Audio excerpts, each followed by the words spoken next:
The wind screamed through the marble halls of the Ward mansion, rattling the tall windows like an omen. Elena Ward, 7 months pregnant, stood barefoot on the cold floor, trembling beneath the glow of the chandelier. Her husband, Cole, the man she had once believed was her forever, loomed in front of her with eyes that no longer recognized her. Behind him, Riley Pierce, his flawless PR manager and newest obsession, smirked, a pair of silver scissors glinting in her manicured hand. Elena clutched her belly. "Cole, please, don't do this. Our baby." "Our baby?" He laughed, sharp and cruel. "You think you can trap me with that kid? You're nothing, Elena. A broke designer who got lucky marrying me." Riley stepped closer, perfume sharp in the air.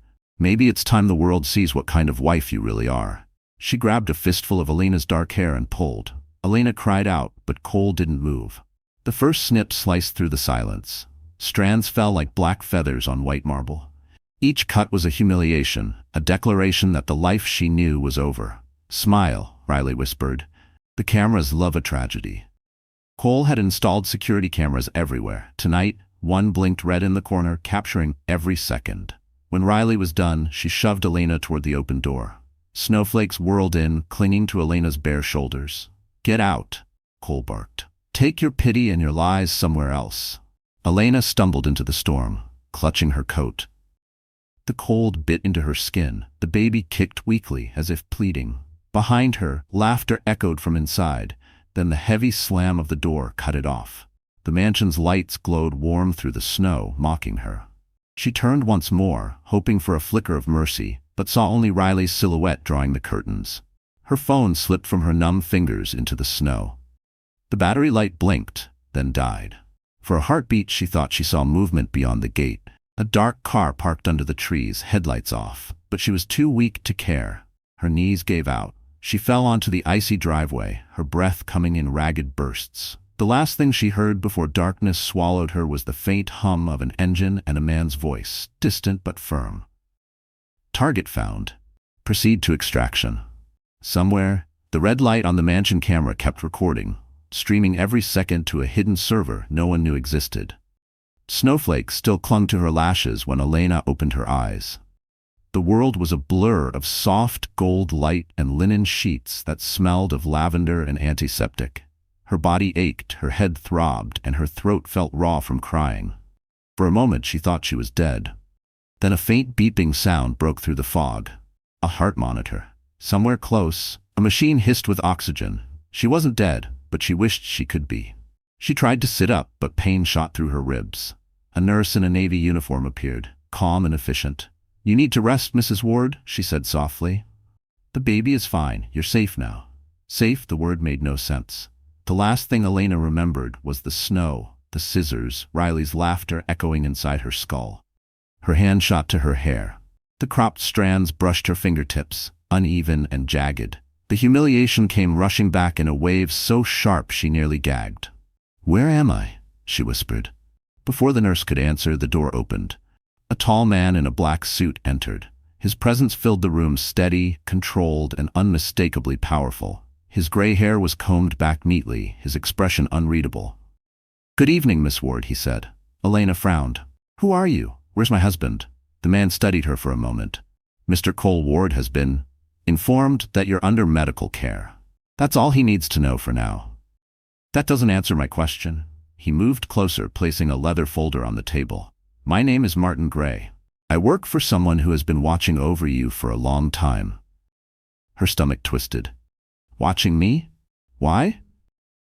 "Because you're not just Mrs. Cole Ward," Martin said quietly. "You're Elena Moore, the only daughter of Victor Moore." The name hit her like a slap. Her heartbeat roared in her ears. "That's impossible. Victor Moore died in a plane crash 5 years ago." Martin's lips curved into the faintest smile. "That's what the world believes." He gestured to the window. "He'll explain everything himself when you're strong enough. For now, you're safe here. This property is secured. No one can reach you." Elena turned toward the window. Outside, she saw manicured gardens, stone statues dusted with snow, and a high iron gate that shimmered under floodlights.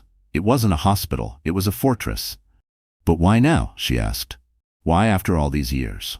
"Because," Martin said, "your father has finally found the people who destroyed his empire, and one of them just laid hands on his daughter. The room fell silent. For the first time since that night, Elena felt something stir beneath the layers of grief, an ember of fury. Martin handed her a small device, a silver flash drive. This was recovered from your husband's mansion. It's a backup of his home security system. Everything that happened that night is here. Elena's breath hitched. The cameras were recording? Yes, and they were transmitting to a private server, encrypted under your father's name. She stared at the flash drive, trembling. Every snip of the scissors, every cruel laugh, it was all there, proof. Martin met her gaze. When you're ready, Miss Ward, your father wants you to see something else. He calls it the first piece of justice. Outside, somewhere beyond the gates, a convoy of black cars approached through the falling snow, and inside the lead car, Victor Moore was finally coming home. The next morning smelled of rain and antiseptic. Elena sat by the window wrapped in a gray shawl, staring at the flash drive on the table like it was a live grenade.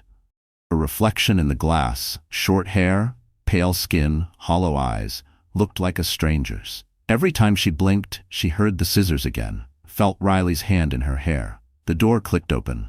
Martin entered, followed by two men in black coats. Between them walked a figure she'd only ever seen in photographs. Dad? The word escaped before she believed it. Victor Moore stopped in the doorway. His presence was thunder in human form. Tall, silver-haired, eyes the color of storm clouds. He crossed the room slowly, almost afraid she'd vanish if he moved too fast. Then he reached her, and his hand trembled as he touched her cheek. "Elena," he said, his voice rough. "You're alive." She broke then, sobs tearing out of her chest, years of loneliness collapsing all at once. He held her tight, whispering, "I'm sorry. I'm so sorry." When her breathing steadied, she pulled back. "How? Everyone thought you were gone." Victor's gaze hardened. "That crash wasn't an accident. Someone sabotaged the plane. I survived because one of my pilots switched flights last minute. We faked my death to flush out the people who tried to destroy me." Her mind spun. Who would do that? He looked toward the window, his jaw tight.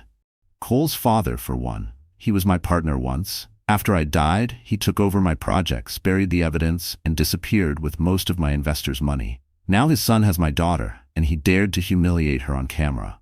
Elena felt her stomach twist. "You knew about the video?" Victor nodded. "I've seen it." His voice cracked slightly. "Do you have any idea what it's like to watch your own child beg for mercy?" She lowered her eyes. "I didn't want you to see that. I needed to." He walked to the desk, picked up the flash drive and slid it into a small projector. The wall flickered alive with images. The marble floor, the chandelier, Cole's sneer, Riley's scissors. Elena flinched, but forced herself to watch. Victor didn't speak until the video ended. Then he said quietly, "This recording isn't just humiliation. It's evidence. Martin has already sent copies to the federal investigators who owe me favors." Elena blinked. "You're going to expose them?" "Oh, not just expose," Victor said, his tone chilling. "I'm going to erase them, financially, socially, legally, and when they have nothing left, I'll let the law finish what I started." She stared at him. "I don't want blood, Dad. I just want peace." He gave her a sad smile. "Peace doesn't come free, sweetheart. Sometimes justice demands a little noise." For a long moment they stood in silence, father and daughter bound by shared scars. Then Victor pressed a button on his tablet. Screens around the room lit up with live feeds. Cole's mansion, his office, even Riley's penthouse. "They don't know it yet," he said, "but every move they make now belongs to us." Outside, thunder rolled across the city as the snow turned to rain. Elena looked at her father and felt something awaken inside her, a mixture of fear, fury, and power. "Then let's make them see," she whispered. And somewhere in Manhattan, Riley Pierce's phone started ringing, an unknown number flashing on the screen labeled simply, "Justice." The storm had passed, leaving the city soaked in gray. From the balcony of his hidden estate, Victor Moore stared at the skyline he once ruled. Every window of those glittering towers reminded him of the men who had stolen from him, the empire they'd gutted, and now the daughter they had humiliated. His fingers tightened around a glass of bourbon until it cracked. Martin stood behind him, cautious. "Sir, the footage has gone viral on a small underground channel. Someone leaked it." Victor didn't turn. "Who?" "We're tracing the IP, but it might have been from inside Cole's security team." Victor's voice dropped to a whisper, colder than ice. Let them leak. The world needs to see what kind of man Cole Ward is. He turned toward Martin, eyes sharp as razors. And I need every record of his transactions for the last 3 years. Offshore accounts, shell companies, tax filings. I don't care how illegal the access is. Get it? Yes, sir?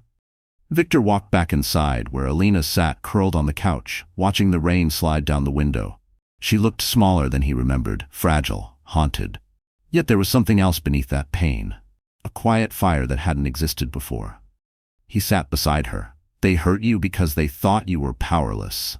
Elena's voice was soft but steady.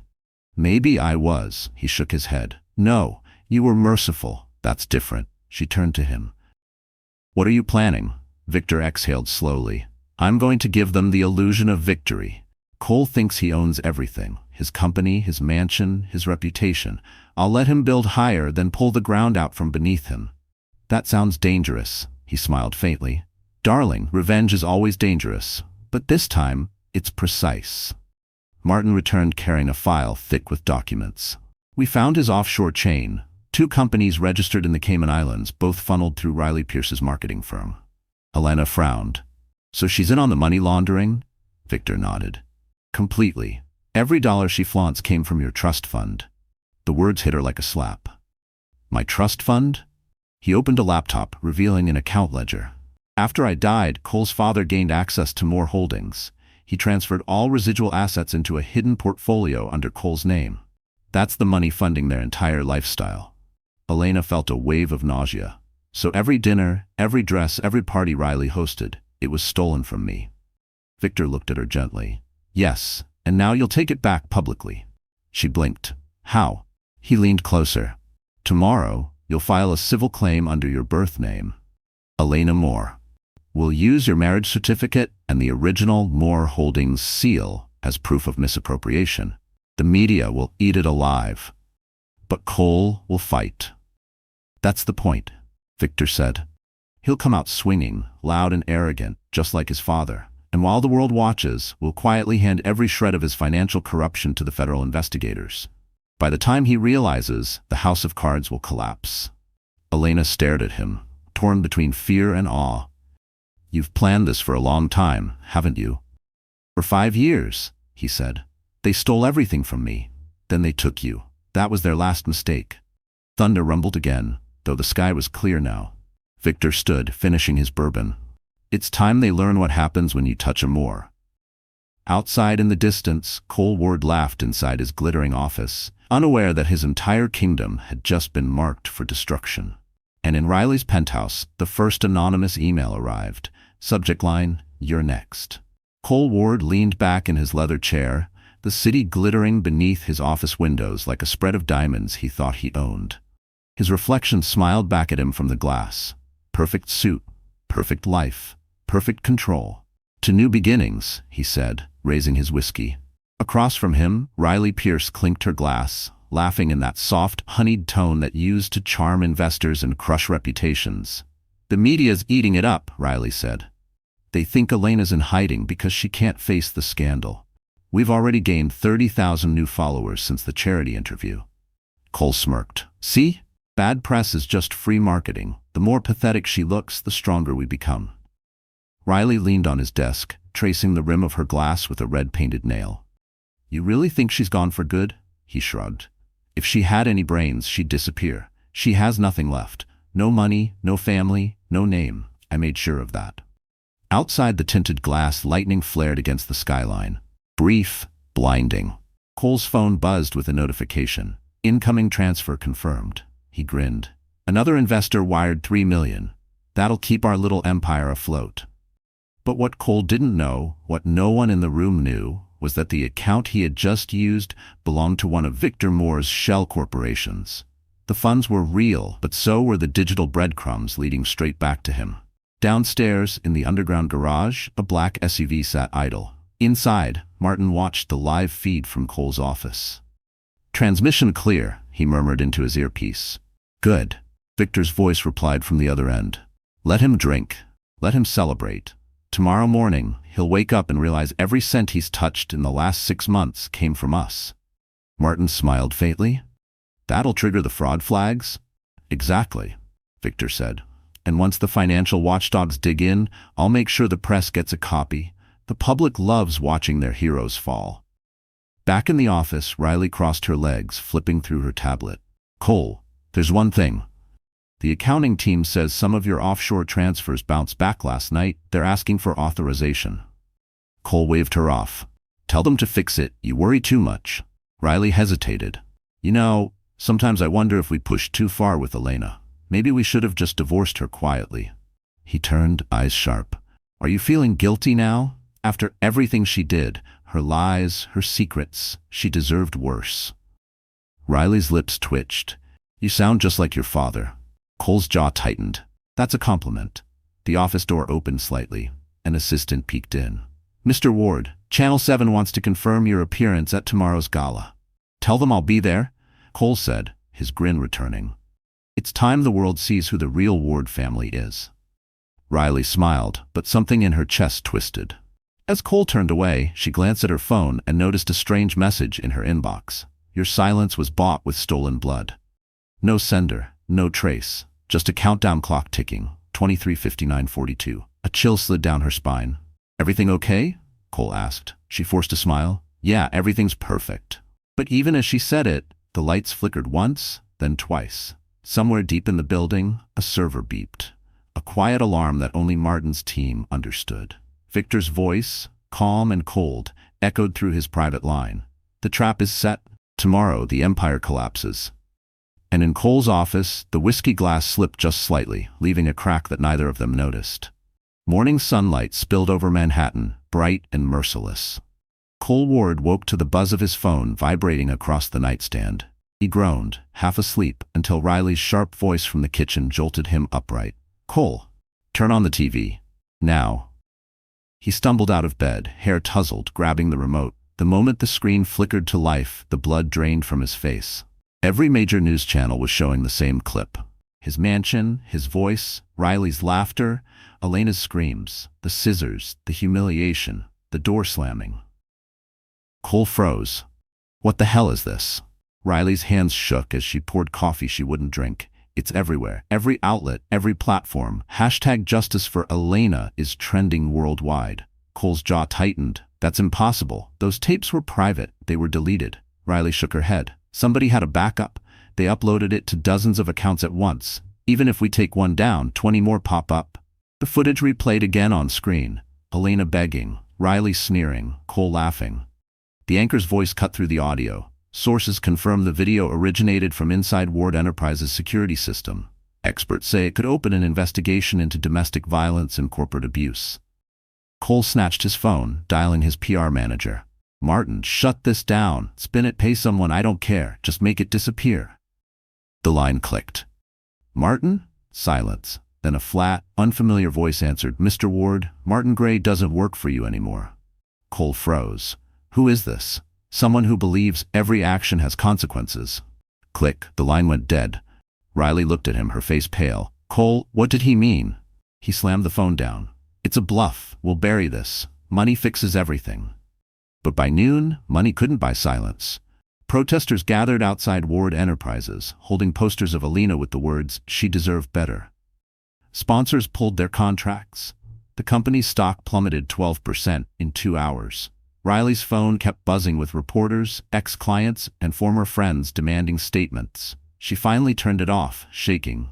They're calling me a monster. They found my home address. Someone painted shame on my car. Cole paced the office, breathing hard. They'll get bored in a few days. But deep down, he knew the damage was permanent. He grabbed a bottle from the minibar and poured a drink. It's her father, he muttered. It has to be. He's behind this. Riley frowned. Her father's dead, Cole. He turned slowly, eyes bloodshot. Then explain this. He threw a printout onto the desk, a news headline from an anonymous financial blog. Former billionaire Victor Moore spotted alive in Zurich. Riley's mouth went dry. That's impossible. Cole leaned close. Nothing's impossible with that man, and if he's alive, we're both screwed. Before Riley could reply, the office door burst open. Their head of finance, pale and sweating, stammered, Sir, our accounts are frozen. The Federal Bureau just served us a notice. They're investigating us for money laundering. Riley gasped. Money laundering? From where? The man swallowed hard. They said, from the Cayman accounts under your firm's name, Miss Pierce. Cole turned to her, fury blazing. What did you do? I followed your instructions, she cried. Outside, a crowd was gathering beneath their building, chanting Elena's name. News helicopters circled overhead. The city that had once adored them now pointed its cameras like weapons. Cole grabbed his phone again, screaming into the void. You hear me, Elena? You won't win. But miles away, in Victor Moore's control room, Elena watched the live broadcast on a giant screen. Her father's voice was calm beside her. He's already losing. And as Cole's empire cracked on every channel, a single new email arrived in his inbox. Subject line, the beginning of the end.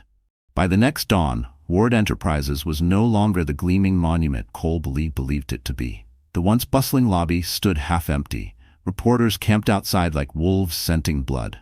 Inside the penthouse office, Cole's phone vibrated non-stop. Lawyers, shareholders, journalists, all demanding answers he didn't have. He stared at the headlines, plastered across every screen.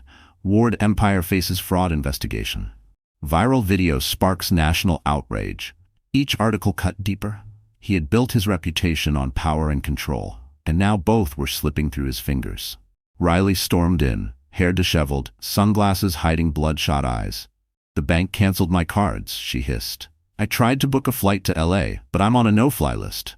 What the hell is happening? Cole didn't look up. Someone wants us trapped. Whoever leaked that footage planned every move.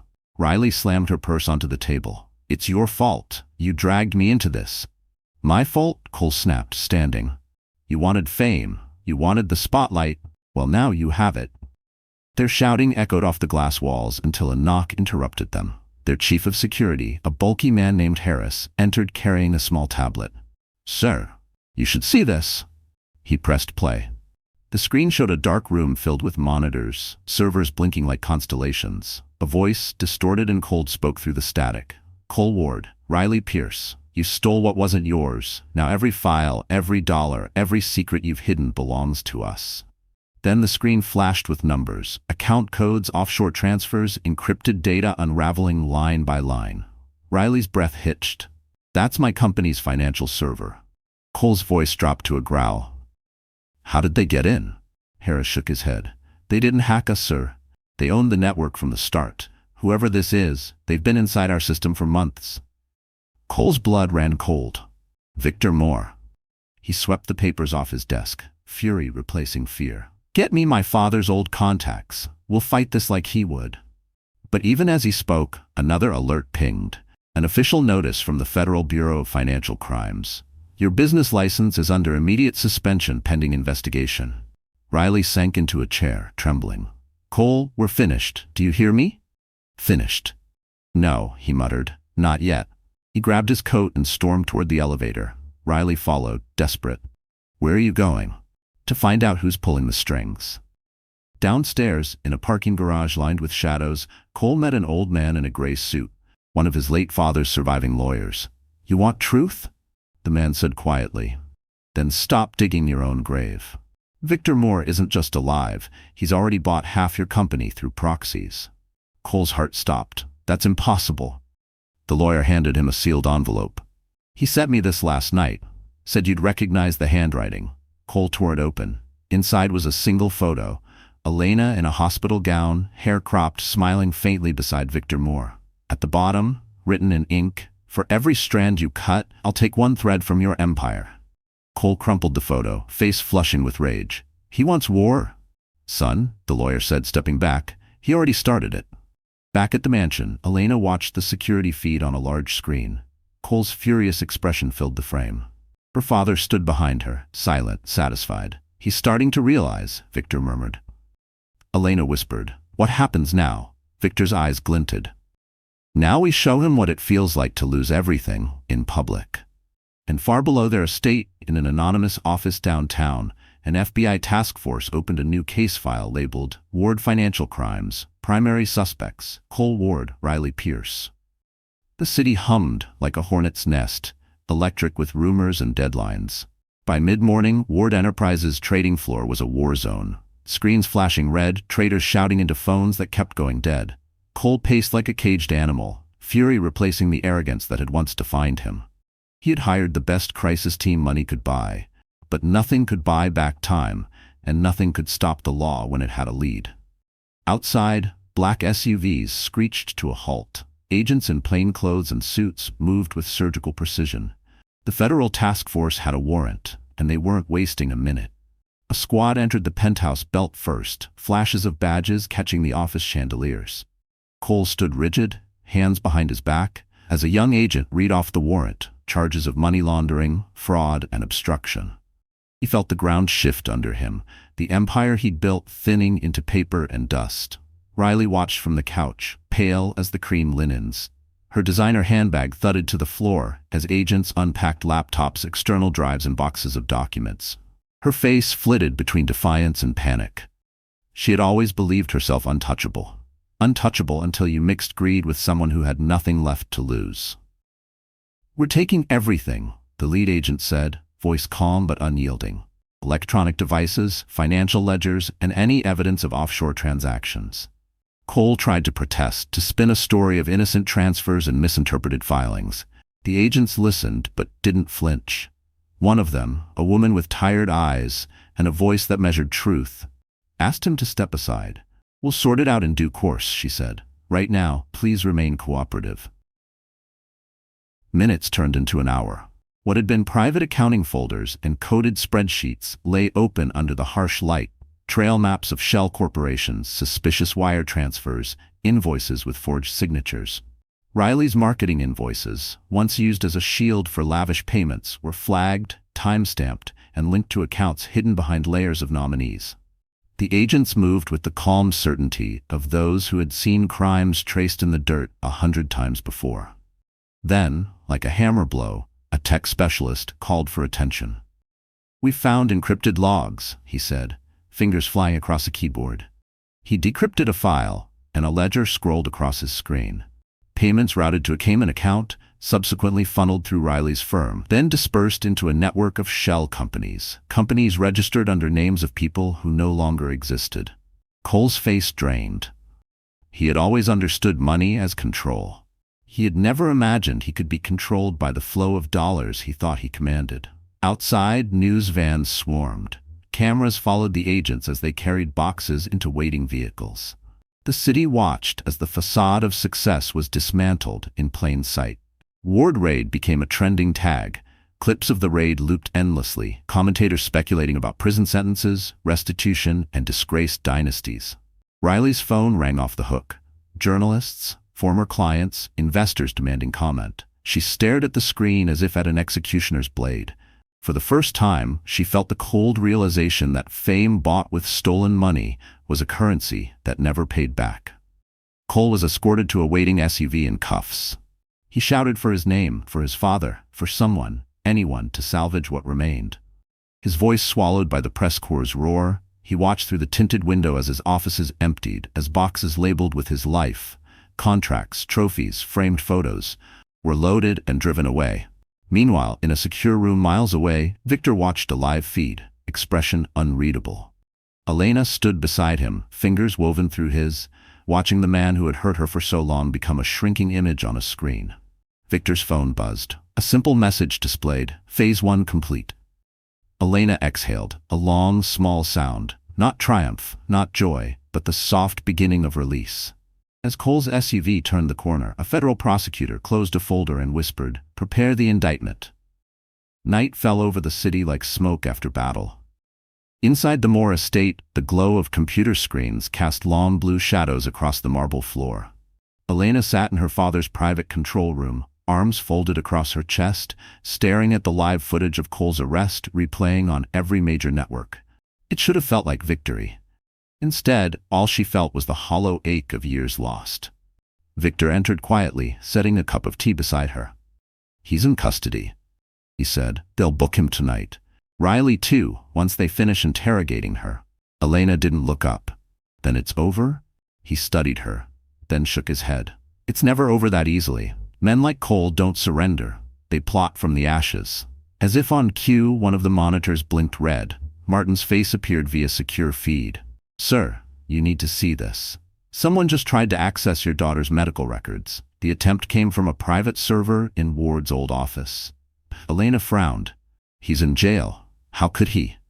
Someone on the outside is helping him, Martin said grimly. Likely one of his remaining board members. Victor's jaw tightened. Track the signal. I want names. The feed cut off. The room fell silent except for the soft hum of machines. Elena turned to her father. Why can't they just let it end? Victor's expression softened. Because power never dies quietly. He hesitated, then added, There's something I didn't tell you, Elena. Cole's father, the man who betrayed me, he's still alive too. Her eyes widened. What? Victor nodded slowly. He faked his own death years ago after stealing my investors' money. He's been living abroad, hiding under new identities, pulling strings through intermediaries. The raid exposed the son, but the father is still controlling what's left. Elena's pulse raced. So this isn't justice yet. It's only the beginning. Exactly, Victor said. And if we're not careful, he'll turn Cole's arrest into leverage. He'll paint your husband as a scapegoat, frame you as the instigator, and reclaim sympathy through the media. The words stung because they made sense. Elena had seen how easily public opinion shifted. Just one viral headline and the crowd could crown a devil as victim. She rose from her chair, pacing. Then we make sure the world sees the full story. Every dollar they stole, every bruise they caused. Victor smiled faintly. That's my daughter. Across town, Riley Pierce sat alone in an interrogation room. Fluorescent lights buzzed above her. Her mascara had long since bled away. 2 agents entered, dropping a folder thick with evidence onto the metal table. We have you on record approving every illegal transfer, one said. If you cooperate, we can recommend leniency. Riley's hands trembled. What do you want from me? The truth, the agent replied, and maybe a name. Riley swallowed hard. Betraying Cole meant survival, but betraying his father meant signing her death warrant. She stared at the folder, her mind spinning. Back at the estate, Victor's phone vibrated again. Another message from Martin. The elder Ward is moving funds out of Switzerland. We have one chance to intercept. Victor turned to Elena. This is where it gets dangerous. He'll come for you to stop us. Elena met his gaze, her eyes steady. Then let him come. I'm not the same woman they threw into the snow. Outside, thunder rolled across the night, echoing the fury building in her chest. Far away, in a high-security cell, Cole sat under flickering lights. A guard slid an envelope through the slot in the door. Inside was a single note written in elegant script. Hold your tongue. Help is coming, Father. Cole smiled for the first time in days. And miles away, as Elena prepared for peace, a new storm she never expected was already on its way. Rain hammered against the windows of the Moore estate like an impatient warning. The storm had returned, heavier than before, swallowing the city in sheets of gray. Elena sat at the dining table, a stack of court documents beside her untouched. The news channels played in the background, commentators dissecting every angle of Cole's downfall. But her thoughts were far from victory. Something about the silence after chaos felt too fragile, too planned. Victor entered, adjusting his cufflinks, calm as ever. The prosecutors are moving fast, he said. They'll push for a full indictment next week. Cole will rot where he belongs. Elena stared at him. And his father? Victor paused. We're working on it, she frowned. You're avoiding the question. What aren't you telling me? Before he could answer, Martin appeared in the doorway, drenched from the rain. His usually steady voice trembled. Sir, there's been a breach. One of our servers went dark an hour ago. It was the system monitoring the elder Ward's movements. Victor stiffened. You're sure? Martin nodded. Whoever did it used credentials only 2 people have, you and me. The room went cold. Elena looked between them. You think it's him? Cole's father? Victor's eyes darkened. No, it's someone closer. A loud thud echoed from upstairs. The lights flickered once, then twice, before plunging the mansion into darkness. Elena's heartbeat spiked. Dad? Victor motioned for silence. Stay here. He drew a small pistol from the drawer, a relic of the past he rarely acknowledged, and moved toward the staircase. Elena followed despite his warning, gripping the banister as lightning flashed through the tall windows. A shadow crossed the hall. Someone was inside. Martin whispered, "Second floor, west wing." They rushed toward Victor's study, the source of the noise. The door hung open, the lock snapped. Inside, the desk drawers were pulled out, papers scattered like feathers. The safe stood ajar, its steel pried open. Victor cursed under his breath. They took the hard drive. What was on it? Elena demanded. Everything, he said. Financial records, names of informants, proof tying Ward Sr. to the plane sabotage. Martin's phone buzzed with a text. He glanced at it and went pale. Sir, they sent me a message. You should have stayed loyal. Elena turned sharply. Loyal to who? Martin hesitated. Before I found you, I worked for your father's old partner, the elder Ward. I thought he was dead until Victor contacted me. He used me to track his enemies. I never knew you'd be part of it. Victor's voice dropped to a dangerous calm. You brought them here. I didn't mean, but the rest of Martin's words were drowned by the crash of glass as a bullet shattered the window. The three of them ducked behind the desk. Outside, headlights flared in the rain, a black sedan tearing down the drive. Victor aimed and fired once. The car swerved, tires screeching, then vanished into the storm. When silence returned, Martin was clutching his shoulder, blood seeping through his fingers. Elena knelt beside him, hands shaking. You're going to be okay. Martin's breath came shallow. He's coming for you next. The father, not the son. He gripped her wrist weakly. He wants the inheritance your mother left. He thinks it's still hidden somewhere only you can unlock. Elena's stomach dropped. My mother's inheritance? That company. Victor met her eyes, realization dawning. That's what he's after. Not revenge. Control. Thunder cracked overhead, rattling the walls. Elena looked out the broken window into the storm.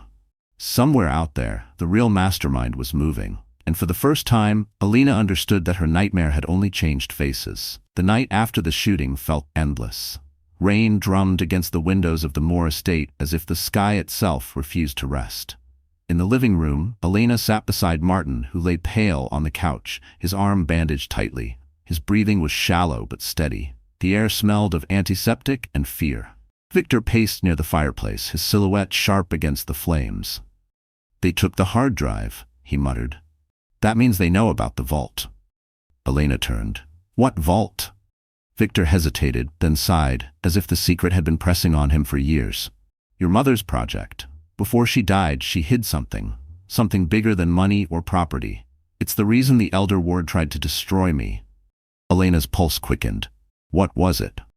Blueprints, he said. A design for a renewable energy core.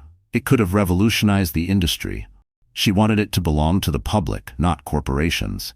Ward wanted it buried so his oil empire could keep thriving. Elena sat back, stunned. That's what this has all been about? Not revenge. Greed.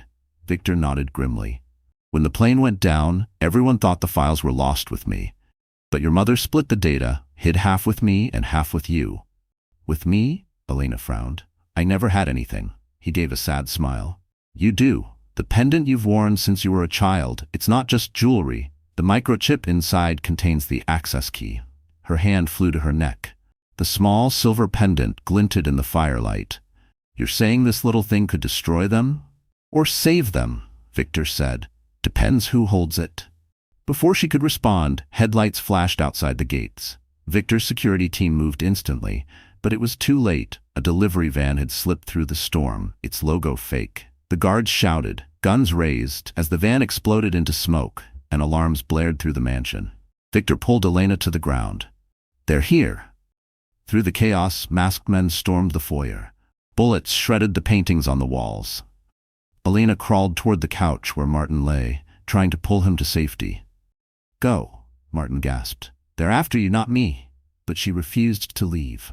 With trembling hands, she pressed a remote on the side table, activating the estate's emergency lockdown. Metal shutters crashed down over the windows. Steel doors sealed the halls. The intruders were trapped inside. Victor fired once, twice, precise, controlled shots. 2 attackers fell, the rest scattered. Smoke filled the corridor. Elena's lungs burned as she grabbed her father's arm. We have to move. They raced toward the hidden elevator behind the library. The walls trembled as another explosion rocked the house. Elena's heart pounded. The pendant around her neck felt heavier than ever, as if the world's fate hung from its chain. The elevator doors closed just as fire spread through the lower hall. When they reached the basement, Victor turned to her. We can't stay here. We'll move to the safe house in the Catskills, but first. He opened a steel cabinet, pulling out a black briefcase.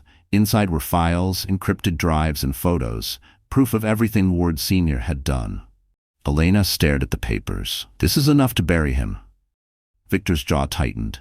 Yes, but he won't go quietly. He wants what's around your neck, Elena, and he'll kill to get it. She gripped the pendant, feeling its edges bite into her skin. Then he'll have to find me first. Above them, the house alarms fell silent. The intruders had vanished into the night, leaving only smoke and wreckage. Victor placed a hand on her shoulder. This is the moment you decide who you are, Elena, victim or legacy. Her answer came steady and cold, legacy. And somewhere, far from the burning estate, a man watched the fire on a tablet screen and whispered, found her. Snow fell again, heavy and silent, blanketing the upstate mountains like a shroud. The narrow road to the Moore family's safe house wound through the forest, invisible beneath the white. Inside the armored SUV, Elena sat in the back seat, clutching the pendant that held the microchip. Every bump in the road felt like a heartbeat out of rhythm. Victor sat beside her, his face tight with exhaustion. We'll stay here until Martin recovers, he said. Once he's stable, we go public with the files. Ward Sr. won't survive the fallout. Elena nodded, but said nothing. Her mind replayed the attack, the fire, the masked men, the look in their eyes when they searched for her. They weren't thieves, they were hunters. The SUV pulled up to the cabin, a stone and wood fortress tucked into the hillside. Security cameras rotated on the roof, beams of light cutting through the snow. 2 guards emerged from the shadows to greet them. Victor gave a curt nod. Sweep the perimeter every hour, no exceptions. Inside, warmth and silence wrapped around them. The place smelled faintly of cedar and gun oil. Elena dropped onto the couch, staring into the crackling fire. I hate hiding, she murmured. It feels like I'm waiting to be attacked again. Victor poured 2 cups of coffee and handed her one. We're not hiding, we're buying time. He sipped his drink, eyes on the flames. I built this safe house before you were born. I never thought we'd actually need it. Before Elena could answer, the front door burst open. A guard stumbled in, bleeding from a gash on his shoulder. Sir, they're here. Victor's cup shattered on the floor. How did they find us? The guard gasped. Someone inside leaked the coordinates. Then he collapsed. Elena's blood ran cold. It can't be Martin. He's unconscious. Victor's expression hardened. Then it's one of the new men. Go to the panic room, now. She grabbed the pendant and sprinted down the hallway. The gunfire started seconds later, echoing through the cabin like thunder. She ducked behind a column, heart pounding, as bullets splintered wood above her. A masked intruder stepped into the hall, scanning the shadows. His voice crackled through a radio. Target confirmed. The girl's here. She held her breath, fingers gripping the pendant like a weapon. A gunshot exploded from behind. The intruder fell before he could turn. Victor emerged from the smoke, reloading calmly. Keep moving. They reached the panic room, a steel chamber hidden behind a false bookshelf. As the door sealed, Elena caught her reflection in the mirrored wall. Hair uneven, face streaked with dirt, but eyes blazing with defiance. Inside, Victor opened a small monitor linked to the security feeds. Outside, 3 SUVs had surrounded the cabin. Men in tactical gear fanned out, cutting power lines and disabling cameras. Then a new figure appeared among them, a tall man in a charcoal coat, face half hidden under a fedora. Even through the grainy feed, his presence sent a chill through the room. Elena whispered, "Who is that?" Victor's voice dropped to a growl. "That's the Elder Ward." The man looked straight into one of the cameras, as if he could see them watching.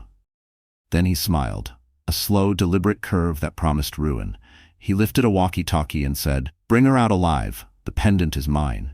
Elena clenched her fists. "He wants the key to Mom's design. He'll never get it." Victor met her gaze. "Then we fight on our terms."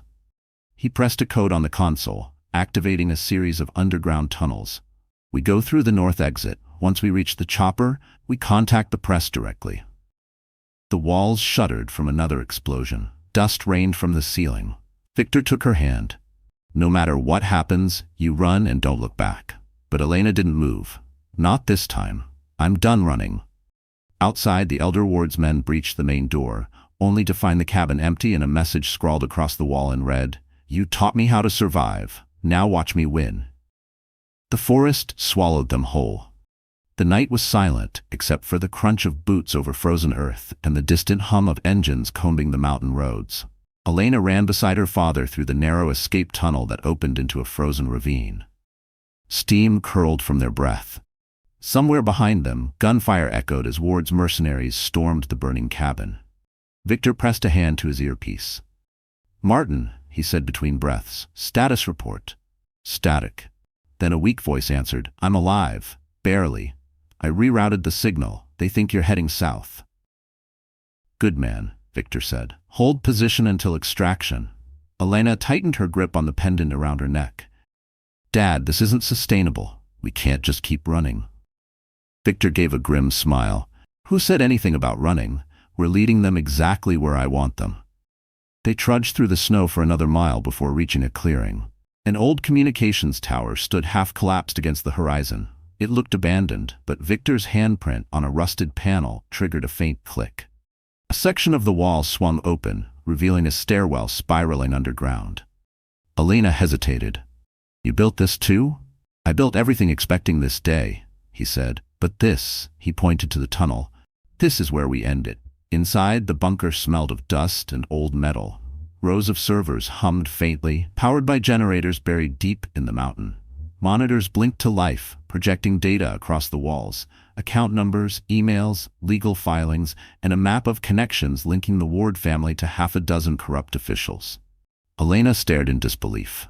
"You've been collecting evidence for years." Victor nodded.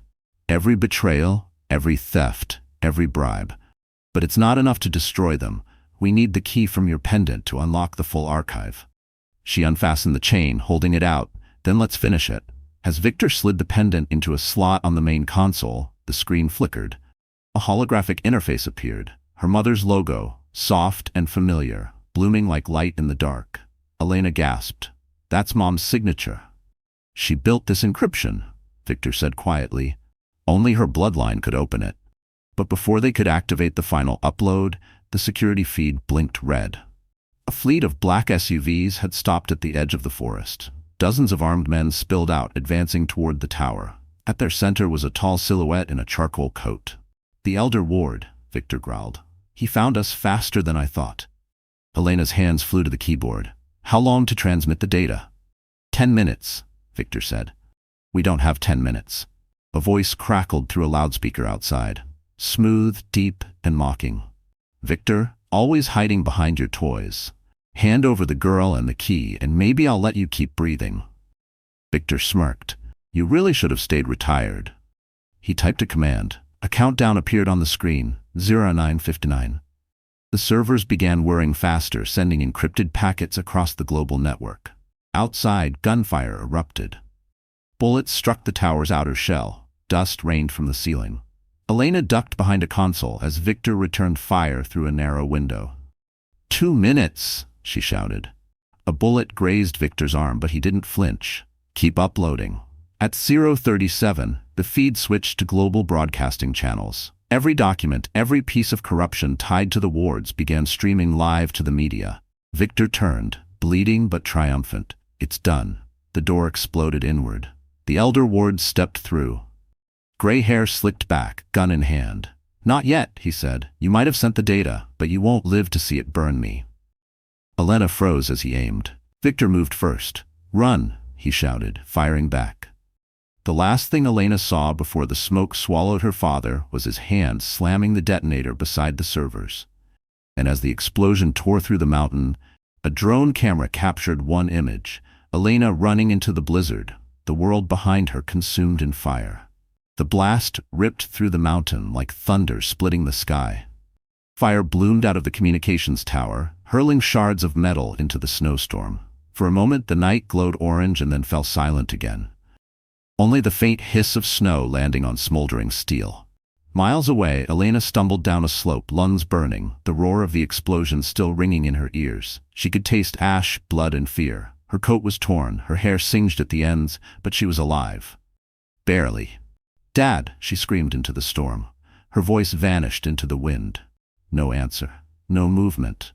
Only white stretching endlessly. She pressed a trembling hand to her abdomen, relieved to feel the baby still moving. "It's okay," she whispered. "We're okay." But even as she said it, tears blurred her vision. The fire behind her marked the place her father had stood for the last time.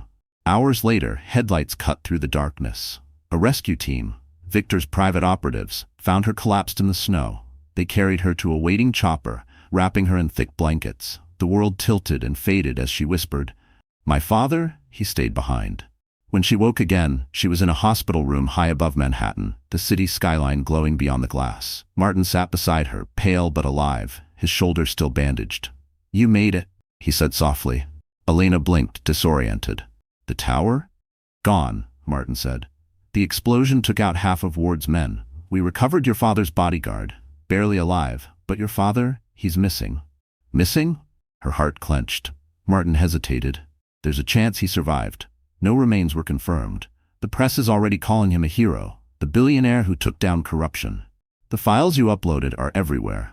Ward Sr.'s empire is finished, his accounts frozen, his lawyers jumped ship." Elena turned to the window, snow swirling outside. The victory felt hollow. "He'd never let them take him alive," she whispered. Martin leaned closer. "Then we honor him the only way he'd want, by finishing it." Across town, chaos reigned in the Ward estate. The elder Ward sat in a dim study, surrounded by shattered glass and burning documents. His empire was gone, his name plastered across every major news channel. The footage from the explosion looped endlessly. Victor Moore's final act. "Sir," one of his men stammered, "the accounts are frozen, our assets seized." Ward slammed a pistol onto the table. "I built this city's power from dirt. You think I'll let a dead man bury me?" He turned to a photo of Elena on the screen. "If I can't destroy him, I'll destroy what he loved." Back in the hospital, Elena reviewed the data Victor had sent before the blast. A single encrypted message: "If I don't return, trust no one but the name inside." Attached was a file labeled Oak Ridge. She opened it. Coordinates appeared on the map, an airfield north of the city. Beneath it, one line of text: "The future belongs to you." Martin frowned. "What's in Oak Ridge?" Elena exhaled slowly. "My mother's final prototype, the one she died protecting." Before Martin could reply, a nurse entered holding a sealed envelope. "This was delivered for you, Miss Moore. No return address." Elena opened it. Inside was a single photo, her father standing beside the wreckage, alive. The back read, "You're not done yet." Her hands trembled. "He's alive." Martin's eyes widened. "Then Ward won't stop until he finds him, or you." Elena looked out over the city, its lights flickering like fireflies below. Determination replaced grief. "Then let him come. This time I'm ready." And somewhere, in the ruins of the mountain, a shadow limped through the smoke, clutching a burned locket and whispering her name. The next morning dawned cold and eerily still, the kind of gray light that seemed to hold its breath. Elena stood by the hospital window, the photo of her father clutched in her hands. The edges were singed, his face blurred by smoke, but the message on the back burned in her mind: "You're not done yet." Martin entered carrying a folder thick with notes. "We've decoded most of the Oak Ridge coordinates," he said. "It's an abandoned hangar 30 miles north. No security listed, but thermal scans show movement. Someone's already there." Elena turned sharply. "Ward's men?" "Or your father," Martin said carefully. "We won't know until we check." She looked down at the pendant around her neck, the key to everything her mother built, everything her father fought for. "If there's even a chance he's alive, I have to go." Martin frowned. "Then I'm coming with you." By nightfall, they were on the road, headlights cutting through the fog. The highway was empty, silent except for the hum of the engine. Snow began to fall again, soft at first, then thick enough to blur the world into ghostly white. When they reached Oak Ridge, the airfield was half buried in snow. Rusted gates creaked in the wind, and a single hangar stood at the far end, its doors slightly ajar. Elena felt a chill crawl up her spine. "This is it." Martin parked the car and handed her a small pistol. "Just in case." Inside the hangar, the smell of fuel and dust hit them immediately. Old aircraft frames loomed in the dark like skeletal giants. In the center, a faint light glowed from an office door. Elena's heart hammered. "Dad?" She called softly. Silence. They stepped closer. The door creaked open on its own, revealing a single desk covered in papers, blueprints, and a flickering laptop. On the screen, a video paused mid-frame, her father sitting in a dim room, eyes heavy but alive. Elena's breath caught. "Play it." Martin pressed a key and the recording came to life. Victor's voice filled the hangar, low and urgent. "If you're watching this, it means I survived the blast, but not for long. Ward's men are hunting me. They want your mother's design, Elena. Don't let them have it. The pendant unlocks not power, but exposure. The proof of every government deal Ward funded to cover his crimes. If you release it, you'll end his bloodline forever." The screen flickered, and then the lights cut out. A voice echoed through the hangar, smooth, familiar, and dripping with venom. "Touching, isn't it? He always did love dramatics." Elena froze. From the shadows stepped the elder Ward, flanked by 2 armed men. His face was lined, eyes sharp, and his smile slow and cruel. "Where's my father?" she demanded. Ward chuckled. "Closer than you think." He gestured, and one of his men dropped a duffel bag onto the floor. Inside, Elena glimpsed her father's watch, burned, bloodied. She lunged forward, but Martin grabbed her arm. "It's bait." Ward tilted his head. "Smart man, pity he won't live long." He nodded to his guards. Gunfire erupted. Martin shoved Elena behind a crate, returning fire. Bullets sparked off steel beams. The pendant swung against her chest, catching the dim light. Ward's voice boomed through the chaos. "Give me the key, and maybe I'll spare what's left of him." Tears blurred Elena's vision, but rage steadied her aim. She fired once. The bullet shattered a gas canister. Flames burst across the floor, separating them. Ward stumbled back, snarling. "You can't hide forever, girl." Elena grabbed Martin's arm, dragging him toward the exit. "Come on." They dove through the hangar doors just as an explosion tore through the building, the blast lighting up the snowy field. Panting, Elena looked back at the inferno, clutching the pendant in her fist. "This isn't over," she whispered. And deep inside the flames, a shadow moved, unburned, unbroken, and watching her escape with a smile. The explosion at Oak Ridge could be seen for miles. Fire tore through the hangar, painting the snow in shades of orange and black. Elena and Martin crouched behind a frozen ditch, gasping for breath, smoke clinging to their coats. For a long moment, neither spoke. The only sound was the distant crackle of flames devouring metal. Martin winced, pressing a bleeding shoulder. "He's still alive," he rasped. "Ward doesn't die easy." Elena's fingers tightened around the pendant. "Then neither do I." She looked back at the inferno. "If my father's still out there, we find him before Ward does." They hiked through the forest for hours until the burning glow faded behind them. The snow fell thicker now, muffling their steps. Somewhere in the dark, a wolf howled. Martin slowed, exhaustion painting his face. "We need shelter," he said. Elena nodded, spotting an old ranger cabin through the trees. Inside, the place smelled of damp wood and dust. She found a kerosene lamp and lit it, shadows dancing across the walls. As she sank into an old chair, fatigue hit her like a wave. Martin bandaged his wound in silence, then met her eyes. "What if your father really didn't make it this time?" Elena shook her head. "He's too stubborn. The man faked his own death once. He could do it again." She reached for the laptop she'd salvaged from the car. The screen flickered, and a single unread message appeared. No sender, no subject. She hesitated, then opened it. A live feed popped up. The video was grainy but unmistakable. Victor Moore, sitting in a dim room, his face bruised but alive. "Dad?" she whispered. Victor's voice filled the cabin. "Elena, if you're seeing this, they took me. I'm being held in an underground facility under the city. Ward's last stronghold. He wants the pendant. Don't give it to him." Martin's jaw tightened. "It's a trap." "I know," Elena said softly, "but it's also the only lead we have." Before she could close the laptop, another message appeared across the screen in red text. "Come alone." Midnight. The feed cut out. Martin stood. "If you go, you'll die." Elena met his gaze. "If I don't, my father will." They argued until the clock struck 11. In the end, Martin realized nothing would stop her. He handed her a tracker disguised as a bracelet. "At least let me find you if things go bad." Snow fell harder as Elena drove alone into the sleeping city. Every streetlight flickered like a pulse. She followed the coordinates Victor had mentioned, an abandoned subway station beneath the financial district. She descended the cracked stairs, her footsteps echoing. The tunnels were dark, lined with rusted tracks and forgotten graffiti. Then she saw it. A metal door half hidden behind concrete pillars. She pushed it open. Inside, the air smelled of oil and decay. A single hanging bulb illuminated a long corridor leading to a steel chamber. Her heart pounded. Welcome back, Elena, a voice said. She spun around. Ward Sr. stood there, flanked by guards. His suit was immaculate despite the grime, his smile almost polite. Your father's been asking for you. He stepped aside. Behind him, Victor sat bound to a chair, pale but conscious, his eyes widened. No, Elena, get out.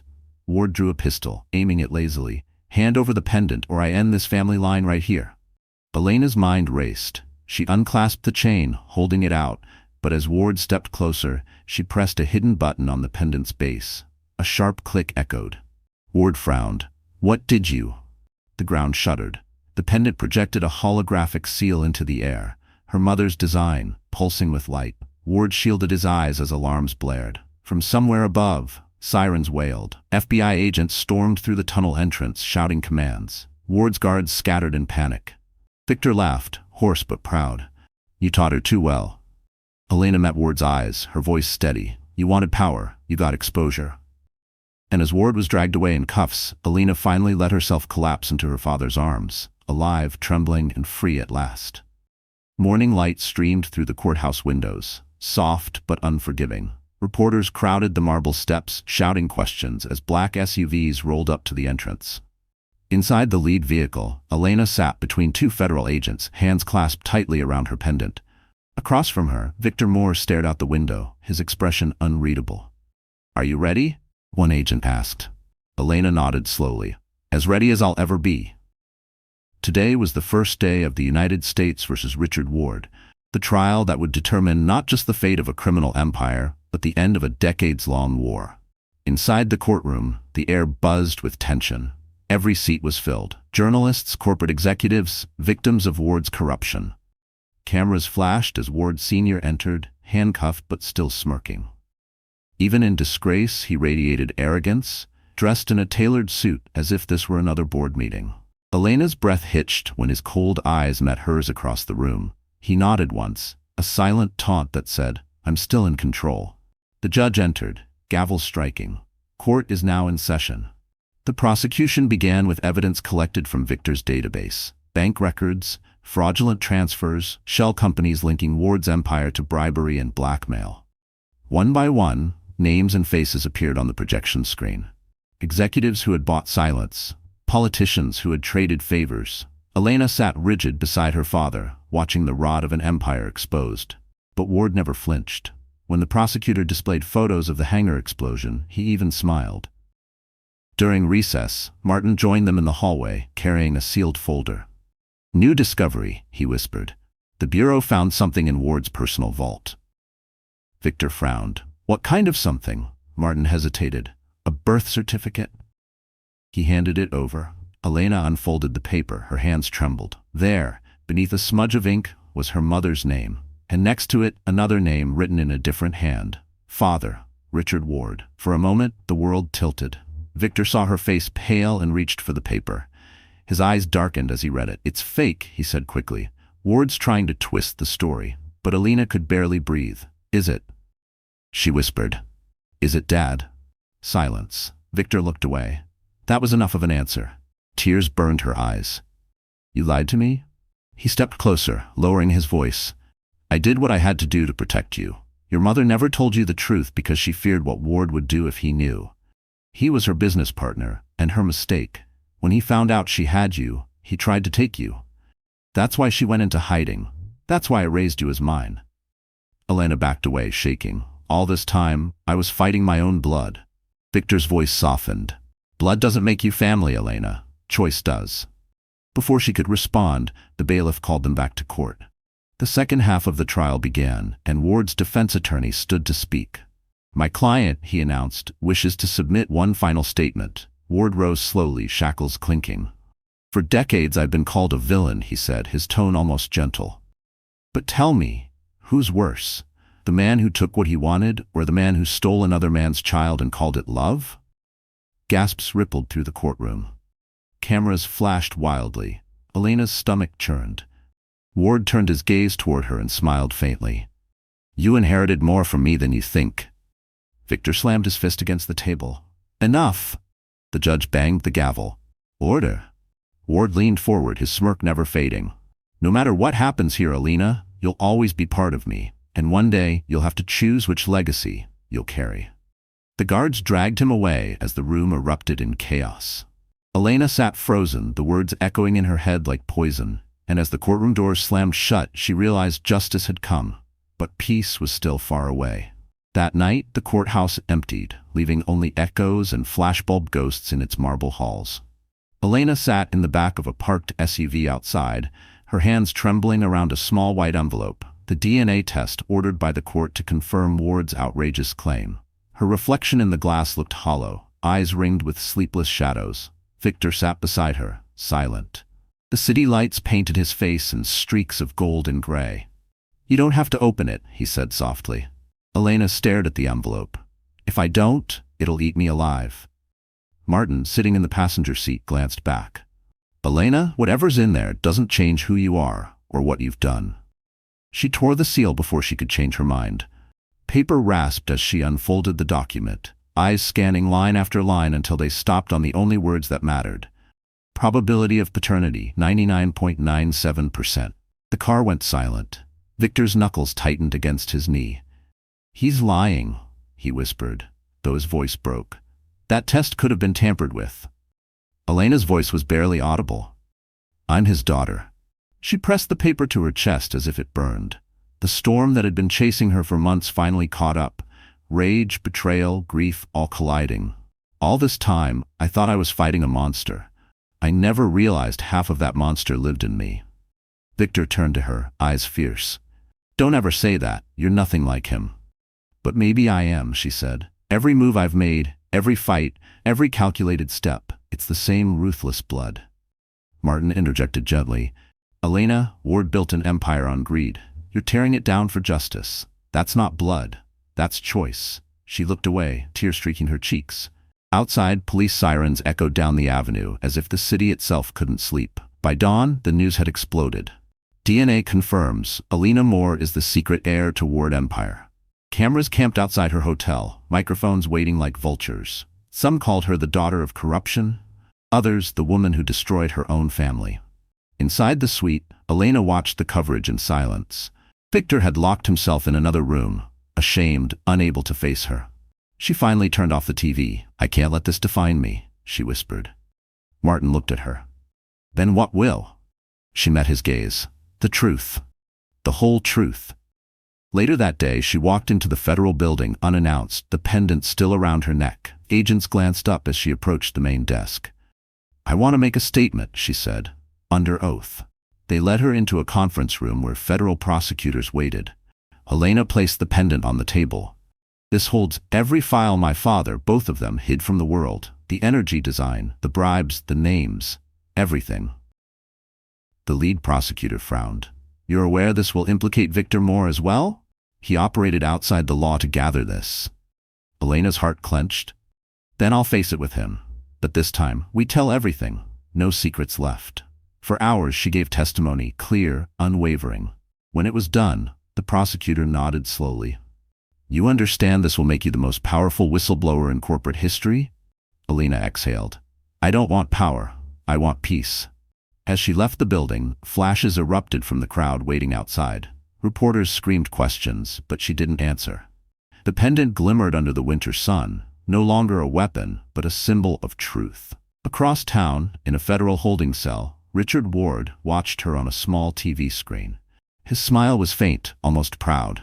"My blood," he murmured, "and yet she'll be my undoing." And somewhere deep inside, Elena felt it too. The war between legacy and justice had only just begun.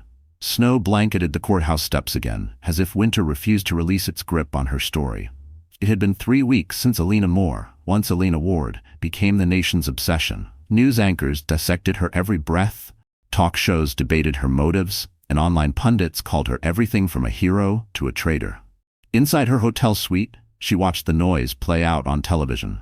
Daughter of corruption, the whistleblower heiress. Can she be trusted? Her face filled every screen, her voice looped out of context. Victor sat near the window, recovering slowly. His arm was still in a sling from the escape. But the wounds that hurt most weren't visible. "They've turned you into a headline," he said softly. "They don't care about the truth, only the spectacle." Elena muted the TV. Then I'll give them something real to talk about. She opened her laptop, typing furiously. Her plan was simple but irreversible, a live broadcast, directly from her own channel, releasing the final encrypted files from the pendant, every secret, every cover-up, every political deal both Wards had ever touched. No networks, no intermediaries. Just her and the truth. Martin entered with 2 cups of coffee, his expression tense. You realize this could make enemies of half the country's elite? Elena looked up, eyes calm. Then they'll finally know how it feels to live in fear. By nightfall, the broadcast began. Cameras focused on her face. No makeup, no teleprompter, no PR team. Just Elena against the world. My name, she began, has been tied to lies, blood, and legacy. I was born into corruption but raised by truth. Tonight, I'm giving you everything. The documents, the recordings, the evidence my family fought and died for. She uploaded the files in real time. Screens across the world flickered as classified information spread like wildfire. Senators bribed by oil executives, judges bought by Ward's companies, secret projects buried under decades of silence. Social media erupted. Hashtags exploded. Elena was right. The Ward files, justice unlocked. But not everyone cheered. Within hours, protesters flooded the streets, some praising her, others calling for her arrest. The FBI offered her protection, fearing retaliation from those exposed. Yet Elena refused to hide again. If the truth needs a face, she told Martin, let it be mine. Victor watched from the window, pride and worry warring in his eyes. You're stronger than both of us ever were, he said quietly. The next morning, the world had changed. Major corporations collapsed overnight. Politicians resigned. Victims of Ward's corruption filed lawsuits using her files as evidence. News anchors who once mocked her now called her the woman who cracked the system. Still, not everyone forgave. Outside her hotel, protesters shouted accusations, traitor, liar, opportunist, while others held candles and signs that read, "Thank you, Elena." Inside, she sat beside her father, exhaustion weighing on her shoulders. Do you think Mom would be proud? She asked softly. Victor smiled faintly. Your mother believed truth was the only inheritance worth leaving. You honored that. Martin entered, holding a newspaper. The headline read, Ward sentenced, life without parole. He placed it on the table. It's over. Elena exhaled, a quiet sound of release that felt like the first real breath in years. No, she said after a moment. It's beginning. She rose and walked to the window. The city below was scarred but alive, rebuilding under falling snow. For the first time she felt free, not from danger, but from lies. Martin asked gently, What will you do now? Elena smiled. Start something my mother never finished, a foundation, for truth, for victims, for anyone who's ever been silenced. Victor reached out, squeezing her hand. Then maybe this time, our name will mean something good. Outside, the crowd's shouting softened, replaced by the sound of snow landing softly on glass. And as the sun broke through the storm, Elena Moore stepped forward, not as a victim or an heiress, but as the woman who turned ruin into redemption. A full year had passed since the night the truth burned across the world. The snow had melted, returned, and melted again. Like the city itself, couldn't decide whether to forgive or remember. But New York was alive, humming with cautious hope. Billboards that once showed her face under headlines of scandal now displayed something else. The Moore Foundation, building futures not empires. Inside the grand ballroom of the Liberty Hotel, the air buzzed with anticipation. Cameras flashed. Donors, journalists, and survivors of corporate injustice filled the hall. The night's event wasn't just another gala. It was the official launch of the foundation Elena had built from the ashes of her family's sins. Behind the stage curtain, Elena adjusted her simple black dress and looked into the mirror. Gone was the frightened woman who had once hidden behind someone else's name. The reflection that stared back at her was steady, calm, and strong. A faint scar on her wrist, the last reminder of the explosion, gleamed under the light. Martin stepped beside her, holding a folder. Ready for your speech? She smiled faintly. I've been ready my whole life. I just didn't know it. He hesitated, his voice softer now. You know, you could have chosen anonymity, started over somewhere quiet. Elena shook her head. If I disappeared, then all of this, everything my mother, my father, and I fought for, would have meant nothing. She looked toward the audience beyond the curtain. The truth only matters if someone stays to protect it. The host's voice echoed through the hall. Ladies and gentlemen, please welcome Miss Elena Ward. Applause erupted. She stepped onto the stage, lights blinding, the sound like ocean waves crashing around her. For a moment, she froze, not from fear but from awe. This was the same world that had once thrown stones, and now it listened. "Good evening," she began, her voice steady but warm. "A year ago, my name became synonymous with scandal, betrayal, and truth. I stood in front of the world and exposed the corruption that nearly destroyed my family. Many called me brave. Others called me a traitor. But the truth is, I was simply tired of living in silence." She paused as murmurs rippled through the room. "Tonight isn't about revenge or redemption. It's about rebuilding. The more foundation exists to fund transparency, protect whistleblowers, and give power back to people who've been silenced." Her eyes drifted to the front row where Victor sat in a wheelchair, recovering but smiling proudly. Their relationship had taken time to heal, but forgiveness had replaced anger. He mouthed, "You did it." Elena's gaze softened. "For years, I carried two legacies, one built on greed, the other on truth. I used to think I had to choose between them, but I've learned that legacy isn't what you inherit, it's what you build." The audience rose in applause. Flashbulbs flared like bursts of lightning. For the first time, she didn't flinch. After the event, she slipped away from the crowd and stepped outside onto the hotel terrace. The city lights glittered below, reflections dancing on the Hudson. Martin joined her, 2 glasses of champagne in hand. "To survival," he said. She smiled, "To purpose." They clinked glasses. Across the river, a prison transport convoy moved under the bridge. Inside one of the armored vans, Richard Ward stared out a narrow window. A newspaper lay on his lap, the headline reading, "Elena Ward named Person of the Year." His lips twisted into a faint, defeated smile. "She really did it," he murmured. Back on the terrace, Elena felt the chill wind shift, carrying something that felt like closure. She looked at the skyline, at the world reborn from ruin, and whispered, "It's finally over." Martin slipped his arm around her shoulders as snow began to fall again, soft and clean. And as the first flake melted on her skin, Elena Ward closed her eyes. No longer the broken wife, no longer the hunted heiress, but the woman who turned her pain into power, and her name into hope. So that's how the story ends, my wonderful friends. You're still here, aren't you?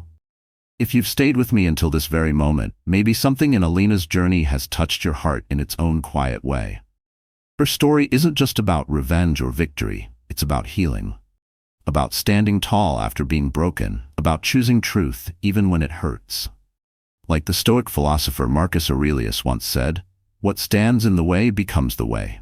Every pain, every betrayal, every loss, when faced with courage, can become the path that shapes us into who we're meant to be. Elena taught us that blood doesn't define us, but our choices do. That forgiveness is strength, not weakness. And that peace isn't found when the storm ends, but when you learn to stand firm inside it. If this story moved you, even just a little, take a second to breathe it in. Let it remind you that no matter what you've been through, you can turn pain into power too.